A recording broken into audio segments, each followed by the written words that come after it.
Hi everyone, তো আমি ready হয়ে গেছি বরযাত্রী যাওয়ার জন্য একদম সুন্দর করে। আর এই লুকটা আমার নিজের এত ভালো লেগেছে, মানে আমি এই প্রথমবার কোথাও বান বানিয়ে যাচ্ছি এই এত গরমের জন্য। আমি ভেবেছিলাম ওপেন হেয়ার রাখবো, কিন্তু সেটার হয়নি, এত গরম পড়েছে।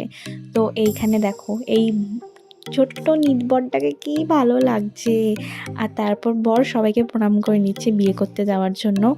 আর আমরা সবার ফার্স্টে বাসে চলে এসেছি যদি সিট না পাই তার জন্য। আর এই বাসটা এত ভালো লাগছে না, এত গরমে এসির মধ্যে এসে জাস্ট খুবই ভালো লাগছে। আর বিয়েবাড়িটা বেশি দূরে ছিল না, ওই ধরো আধ ঘন্টার মতো রাস্তা ছিল বর্ধমান থেকে রসুলপুর। তো তোমরা যারা জানো তারা তো জানো যে বর্ধমান থেকে রসুলপুর যেতে বেশি সময় লাগে না। তো এই যে আমি আর আমার বোন বসেছিলাম একসাথে, আর আমার মা কাকিরা সবাই আলাদা বসেছিল।